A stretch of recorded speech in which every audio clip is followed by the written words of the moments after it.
باللہ من الشیطان الرجیم بسم اللہ الرحمن الرحیم۔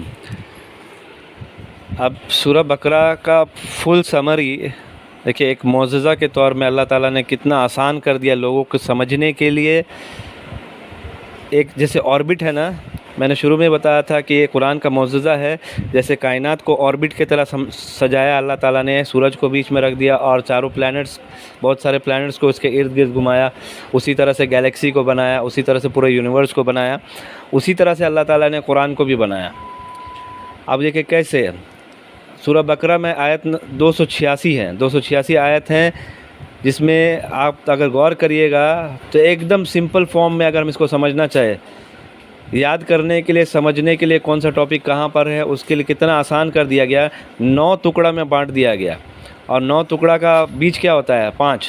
اب بیچ کا کیا ہوگا حصہ دیکھیے گا آگے۔ تو آیت نمبر 1 سے لے کے 20 میں کیا ہو رہا تھا؟ ایمان والوں کا، مسلمانوں کا ڈیفینیشن تھا، اس کے بعد جا کے 6 سے لے کے 6-7 کافروں کے ڈیفینیشن، پھر منافقوں کا ڈیفینیشن 8 سے لے کے 20 تک میں۔ تو وہاں پر جو لوگ ایمان ورسز کفر، مطلب جو لوگ اللہ کو ماننے والے اور جو لوگ اللہ کا انکار کرنے والے، ان کے بارے میں بات ہو رہا ہے۔ اسی طرح سے آپ ایک دم لاسٹ میں جب سورہ بقرہ میں جائیے گا، آیت نمبر 285 میں، تو وہاں آمن الرسول، وہاں ایمان کے بارے میں بات ہو رہا ہے، اور لاسٹ میں ختم کیا ہو رہا ہے؟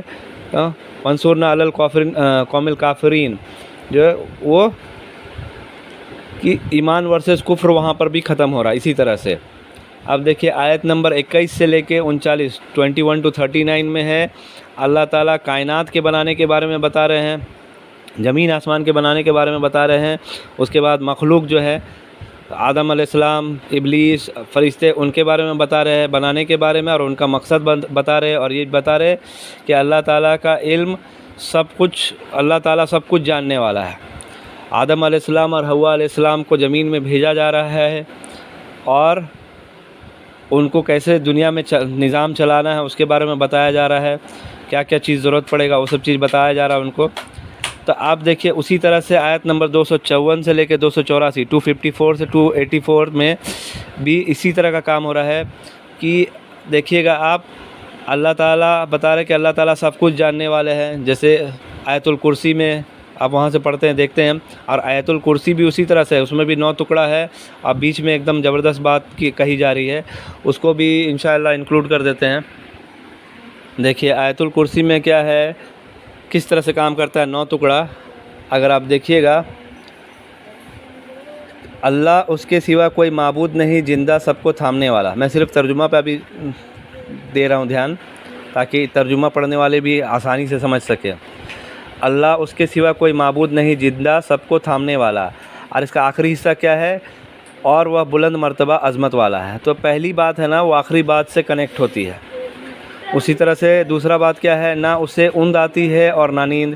انسان کو کب وہ اونگ آتا ہے یا تو نیند؟ جب وہ تھک جاتا ہے۔ تو اس کا سیکنڈ لاسٹ بات دیکھیے، اس کو ان کی حفاظت نہیں تھکاتی، مانے اللہ کو نہ نیند آتی ہے نہ اونگ آتی ہے، اور نہ ہی وہ تھکتا ہے۔ اللہ تعالیٰ جو پورا کائنات کو، ہر کائنات میں ایک ایک چیز کو اس کی حفاظت کرتا ہے، اس سے اللہ کو کوئی تھکان نہیں ہوتا ہے۔ اسی کا ہے جو آسمانوں اور زمین میں ہے، اور آپ تھرڈ لاسٹ دیکھیے، اس کی کرسی سمائے ہوئے ہے آسمانوں اور زمین کو۔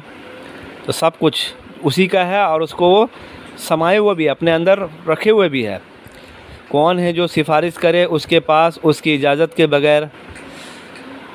اور فورتھ لاسٹ آپ دیکھیے گا، اور وہ نہیں احاطہ کر سکتے، نہیں پا سکتے اس کے علم میں سے کسی چیز کا مگر جتنا وہ چاہے۔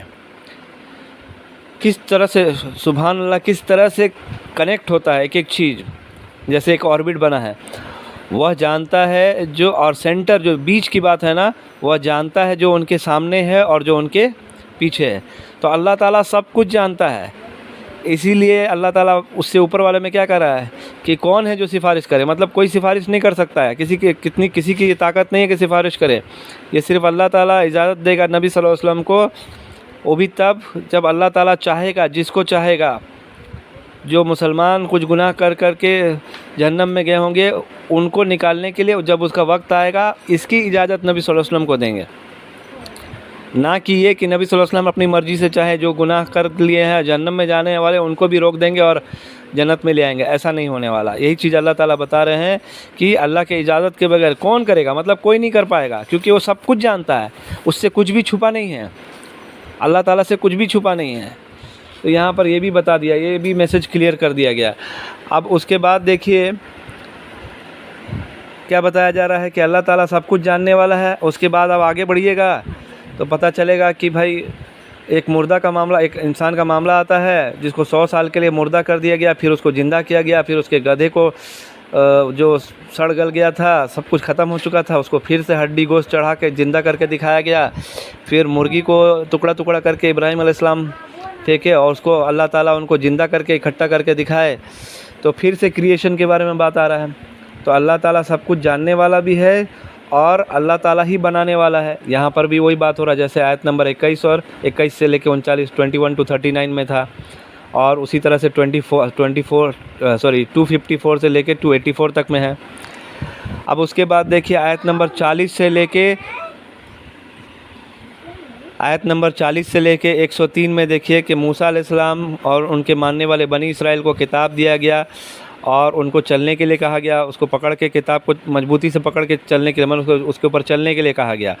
اور اللہ تعالیٰ نے ان کے اندر جو بیماریاں تھا، ان کے اندر جو گناہ تھا، جو بگاڑ ہو گیا تھا، وہ سب چیز کو اللہ تعالیٰ یہاں ظاہر کرتے ہیں اور ان کو اللہ کی طرف واپس بلاتے ہیں۔ یہ وہاں چلا۔ اسی طرح سے آیت نمبر 178 سے 253 میں دیکھیے گا کہ محمد صلی اللہ علیہ وسلم پر کتاب اتاری گئی۔ پھر اس کے بعد جا کے کیا ہو رہا ہے، مسلمانوں کو بتایا جا رہا ہے، مسلمانوں کے معاملات کو ٹھیک کرنے کے بارے میں بتایا جا رہا ہے، حج کے بارے میں، یہ سب کے بارے میں، حیض کے بارے میں، طلاق کے بارے میں، خرچ کرنے کے بارے میں، یہ سب بارے میں بتایا جا رہا ہے کہ ان کو بھی بتایا جا رہا ہے کہ ان کو بھی اپنے آپ کو کیسے سدھارنا ہے، اپنے گھر کے معاملات کیسے سدھارنے ہیں، باہر کے معاملات کیسے سدھارنے ہیں، کتاب پر کیسے چلنا ہے، وہ سب چیز یہاں پر بھی سکھایا جا رہا ہے۔ اور اس کے بعد دیکھیے آیت نمبر 104 سے لے کے 141 کا کیا معاملہ ہے۔ ابراہیم علیہ السلام کو آزمایا گیا، کعبہ بنایا گیا اسماعیل علیہ السلام اور ابراہیم علیہ السلام کے ذریعے، اور اہل کتاب کو اس کے ذریعے جواب دیا گیا کہ یہی وہ تمہارا ابراہیم علیہ السلام ہے، اور کعبہ بنانے کا مقصد بتایا گیا ان کو۔ تو اسی طرح سے دیکھیے مسلمانوں کو بھی آزمایا جائے گا، یہ بتا دیا گیا آیت نمبر 153 سے لے کے 153 سے لے کے 177 تک، 177 تک، اور مسلمان بھی آزمائے جائیں گے، وہ بتایا جا رہا ہے یہاں پر۔ اس کے بعد کعبہ کے بارے میں بات ہوئی، صفا اور مروہ کے بارے میں بات ہوئی، اور کفار کو جواب دیا گیا۔ تو یہ سب چیز ہے۔ اب جو بیچ کا ہے دیکھیے 9 کا بیچ کیا ہوتا ہے 5، تو بیچ کی بات کیا ہے 142 سے 152، اس میں قبلہ بدلا جا رہا ہے۔ کعبہ قبلہ پہلے مسجد اقصیٰ قبلہ تھا، جو یہودی اور مسلمانوں کا دونوں کا ایک قبلہ تھا، تب تک اللہ تعالیٰ ان کو صرف ایک بھٹکی ہوئے جماعت کی طرح ٹریٹ کر رہا تھا۔ اب کیا ہوا، قبلہ بدل دیا جا رہا ہے، کعبہ کو قبلہ بنا دیا جا رہا ہے۔ تو یہاں پر وہ بات ہو رہا اور ان کے ایمان کی آزمائش ہو رہی ہے، تو اور اچھے کام کرنے کا حکم دیا جا رہا ہے۔ تو یہ سینٹرل میسج ہے۔ سینٹرل میسج قرآن کا کیا ہے، یہی کہ اللہ کے طرف ہو جاؤ، کیونکہ کعبہ کیا ہے، دنیا کا سینٹر ہے۔ وہ کعبہ بھی ایک معجزہ ہے جو دنیا کا سینٹر ہے، اس کو ام القریٰ کہا جاتا ہے، مطلب ساری شہروں کی ماں۔ اور اس کا سینٹرل تھیم کیا ہے کہ ایمان پہ ٹکے رہو، ایمان کی آزمائش تمہاری ہمیشہ ہوگی اور تم کو اچھے کام کرتے رہنا، یہی سینٹرل میسج ہے قرآن کا، جو سینٹر پہ ہمیشہ قرآن زور دیتا ہے۔ اور دیکھیے اس سے بھی سینٹر کیا ہے کہ اس سورہ میں 286 آیت ہے، 286، اور 286 کو اگر 2 سے ڈیوائڈ کیجیے گا تو کتنا ہوتا ہے 143، اور آیت نمبر 143 میں امتوں وسطہ، مطلب درمیانی، بیچ کا امت۔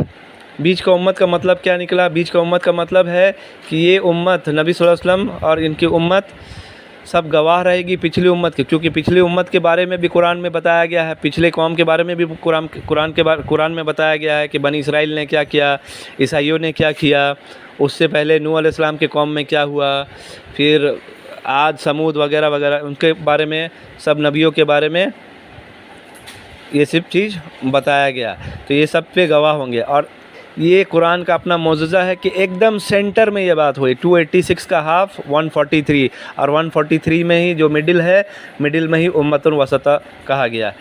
تو اس سے فائدہ کیا ہے؟ اس سے فائدہ تو پہلا بات یہ ہمارا ایمان اور بڑھاتا ہے.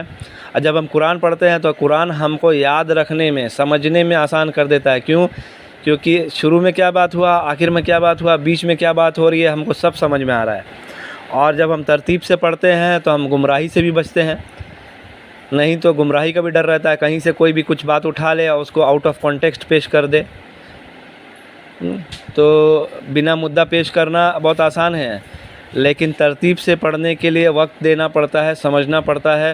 اور یہی قرآن کا معجزہ ہے. جب ہم ایسا کریں گے تو قرآن کے اندر معجزہ بھی دیکھیں گے، چمتکار، میریکل، جو بھی بول لیجئے، یہ پڑھتے ہوئے دیکھیں گے. اور ایسا کوئی کتاب ہی نہیں ہے. اسی لیے جب 13 سال لگاتار انکار کرتے رہے لوگ، تب جا کے اللہ تعالیٰ نے ان کو چیلنج کیا. مدینہ میں آ کے ان کو چیلنج ہوا کہ اس جیسی صرف ایک آیت تو کم سے کم لا کے دکھا دو. اور کوئی نہیں کر سکتا، ایسا کوئی بات ہی نہیں کر سکتا. نبی صلی اللہ علیہ وسلم تو ایک امی تھے، ان پڑھ تھے، اور ایک ان پڑھ انسان سے ایسا تو کسی حال میں توقع نہیں کیا جا سکتا. اس طرح کا اتنا زبردست پیغام، اتنا زبردست کلام، ایک ایک ورڈ، کلمہ ایسا ہے کہ جس کا کوئی بدل ہی نہیں ہے. دوسرا کوئی ہم اس ورڈ ہی نہیں فٹ کر سکتے اس کے جگہ پہ دوسرا. اتنا خاص کتاب ہے، اور وہ بھی ایک امی کے ذریعے. ایک ایسا انسان جو ان پڑھ تھا، جو پڑھنا لکھنا نہیں جانتا تھا، اس نے ایک ایسا کتاب پیش کیا. تو سوچنے والی بات ہے کہ یہ اللہ کی کتاب اگر نہیں ہے تو پھر کس کی کتاب ہے. السلام علیکم رحمۃ اللہ وبرکاتہ.